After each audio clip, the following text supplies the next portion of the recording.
رحمت رمضان میں میرے نبی نے فرمایا اگر میری امت کو پتہ چل جائے کہ رمضان کیا ہے تو یہ تمنا کریں گے کہ کاش سارا سال ہی رمضان ہو۔ اچھا ایک صحابی آئے، یا رسول اللہ میں تو مارا گیا۔ آپ نے کہا کیا ہوا؟ کہا میرا روزہ تھا، میں بیوی کے پاس چلا گیا۔ آپ نے کہا تو پھر تو غلام آزاد کر، کفارہ دے۔ کہا جی میں تو خود غریب آدمی ہوں، غلام کہاں سے آزاد خریدنا پڑے؟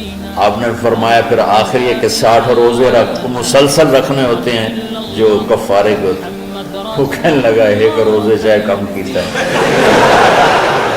60 روزے جو میں کی کریں۔ آپ نے کہا ادھر آ، یہ کھجوریں لے جا اور 60 گھروں میں تقسیم کر دے۔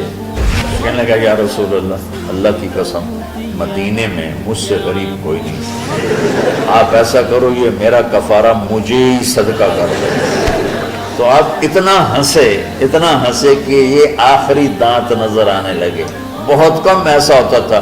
رمضان علم کا مہینہ ہے، سونے کا نہیں ہے، کھانے کا نہیں ہے، سموسے پکوڑے کا نہیں ہے، رمضان علم کا مہینہ۔ یہ رمضان کی سب سے بڑی تیاری، مشکل کام آپ یہ سیکھ لیں۔ صاف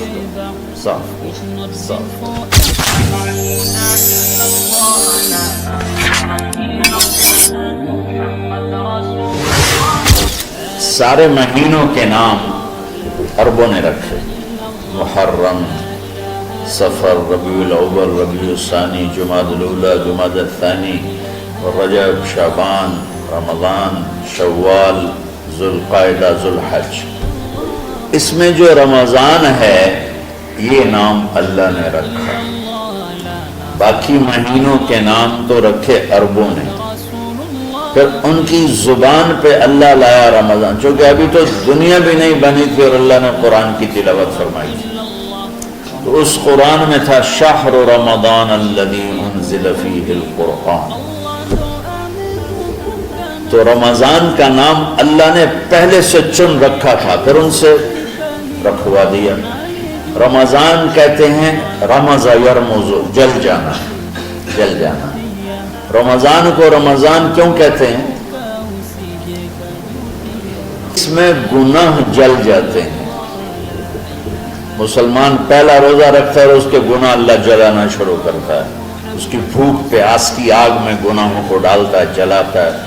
آخر 29 رمضان یا 30 رمضان آخری رات اللہ تعالیٰ اس کی پچھلے سال کے سارے گناہ معاف فرما دیتا ہے۔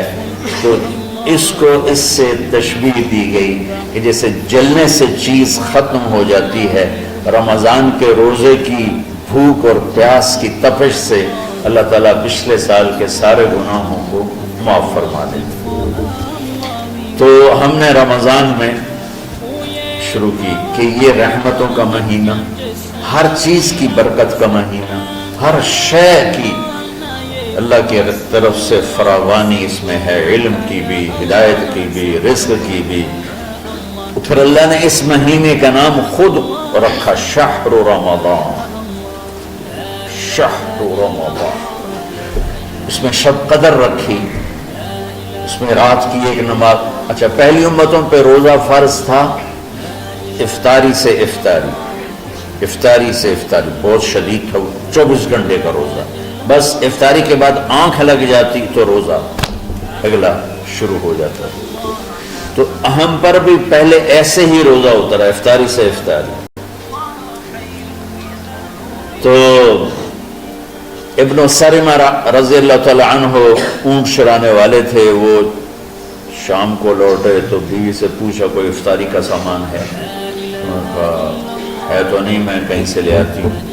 وہ گئیں افطاری کا کوئی سامان لینے، ان کو تھوڑی دیر ہو گئی اور ان کی آنکھ لگ گئی، تھکے ہوئے تھے، سورج ڈوب گیا۔ جب وہ آئیں تو ان کا ہائے سرمہ تو ہلاک ہو گیا۔ کیا ہوا؟ کہ اگلا روزہ شروع ہو کیونکہ تیری آنکھ لگ گئی۔ تو انہوں نے کہا چلو کوئی بات نہیں، لیکن ظہر کے وقت بے ہوش ہو گئے۔ ایک روایت میں آتا ہے نماز پڑھنے آئے اور گر گئے، اور ایک میں آتا ہے گھر میں بے ہوش ہوئے۔ تو جو بھی صورتحال تھی اللہ کے نبی کو پتہ چلا۔ کیا ہوا؟ سرمہ کو کہا جی وہ افطاری کر نہیں سکے تو روزہ شروع ہو گیا تو بے ہوش ہو، تو اللہ کے نبی رنجیدہ ہوئے تو اللہ تعالیٰ نے قرآن اتار دیا، چلو میرے محبوب ساری رات کھاؤ حتی یتبین لکم الخیط الابیض من الخیط الاسود من الفجر۔